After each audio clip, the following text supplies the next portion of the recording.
y'all? Today I'm going to talk about the new pro-housing, pro-urbanist, pro-YIMBY legislation that has recently passed in the Texas Legislature. So before I go into these, I should note that technically as of today, June 15th, none of these have been signed into law by the governor, but we don't have any reason to believe or any signs that he's not going to sign these.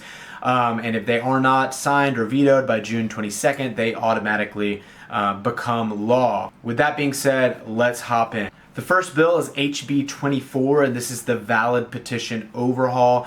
What this basically means is that before now, it was a lot easier for people that lived not even necessarily in a rezoning, but nearby a rezoning to force a petition where they get 20% of the landowners in the area to sign, and then you basically have to have a 3/4 supermajority of the city council in order to pass that rezoning, which basically meant that you gave people a lot of power, a disproportionate amount of power to stop rezoning, upzonings in Texas. And now it's still 20% of landowners, but it's only landowners that are within the actual tract of land.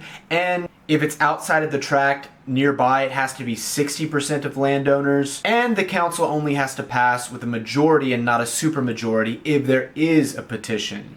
On top of that, bigger, large-scale rezonings like citywide rezonings now are exempt from this. So basically, if you want to rezone the entire city of Austin or Houston or Dallas or El Paso, locals can't just get 20% of landowners together and try to stop that from happening. So this is pretty big. The second big bill is SB 840, residential and commercial. And basically what this does is that in any of the large Texas cities, multifamily or mixed use becomes by right in commercial or warehouse zoned areas. Any kind of zone like that has to allow the densest multifamily allowed by the city. Height limits still apply, so you're not going to see like skyscrapers in the middle of your strip mall, as much as I would like that. But they can't impose FAR restrictions, and they can't impose a parking requirement greater than one spot per household. So this is pretty big. This might be the biggest change that's come out of this legislative session. Imagine that every strip mall, every warehouse, every single retail zoned area in your city can now have apartments and mixed use in it. This is pretty big. Now on to a few of the smaller changes. SB 2835, this is basically allowing what we recently passed in Austin, which is single stair buildings, to be legal everywhere in Texas if a city opts into it. So this does not kind of force every city to adopt single stair buildings, but it does make it very easy for them to adopt single stair buildings if they choose. SB 2477, this basically makes it easier to convert offices into housing. So if you have some older office buildings that are sitting around your city that don't seem to be getting a lot of use, those can now be converted into residential housing. And your city can't impose undue restrictions on that. And finally, SB 15, which is statewide minimum lot reform. This basically means that in new neighborhoods in the bigger cities in Texas, the city can't restrict the minimum lot sizes to be bigger than 3,000 square feet. And they can't require more than one parking spot per household, and a few other small changes like that. Now, obviously, this is not the most earth-shattering change, but it does mean that new single-family neighborhoods will be a little bit less sprawly, a little bit more conducive to good urbanism. And I think the biggest effect of this change will just be that newer homes can be a little bit smaller, can maybe be a little cheaper because you don't have to buy as much land in order to build those houses. You might imagine that new homes cost $20,000, $30,000, $40,000 less dollars, which could be big for first-time homeowners. So a lot of these bills are pretty incremental, but they're all steps in the right direction in my eyes. In particular, I think that allowing residential by right in commercial and office areas is huge, and I think we're going to see a lot of interesting development come out of that in all of the Texas cities. And what is also very impactful from this legislative session is what didn't pass. There were a lot of anti-transit, specifically anti-rail transit bills in the legislature this session that all basically died. There were bills targeting Dallas, Houston, and Austin transit projects.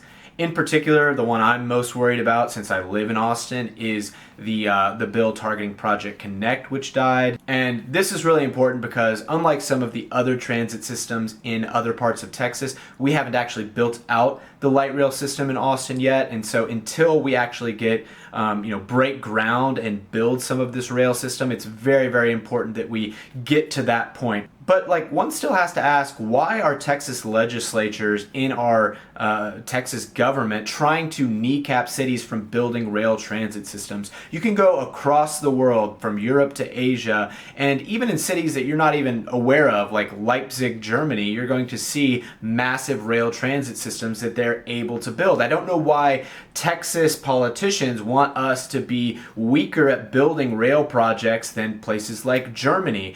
I want Texas to be a modern, comfortable place for everybody to get around, not just in a car, but in other modes of transit if they so choose. This is about giving cities and the people in cities more ways to safely get around. This is about making our cities more comfortable and safe for children and families. I grew up riding my bike around. I see a lot of the roads in Texas cities these days that are absolute nightmares. I would be pretty terrified to be raising kids around some of these streets like South Lamar and Austin, and I just think we should do a much better job of giving people other ways to get around and reminding them that the car is not the only mode of transit that has ever been invented, and it is not somehow enshrined in the Bible that we have to only cater to that mode of transit. We're going to have highways. Highways aren't going away anytime soon, but let's not needlessly handicap ourselves, and let's learn from the ways that other people do things. Texas has a lot to teach the world, but we can also learn from other places in how they build their cities. Plus, imagine looking over Lady Bird Lake from your rail car as you go to meet your friends or your family for lunch on South Congress. It's going to be truly glorious for us, for our kids, for our grandkids, if we can give people more options in the future for getting around our cities. Overall, I'm super happy with this legislative session.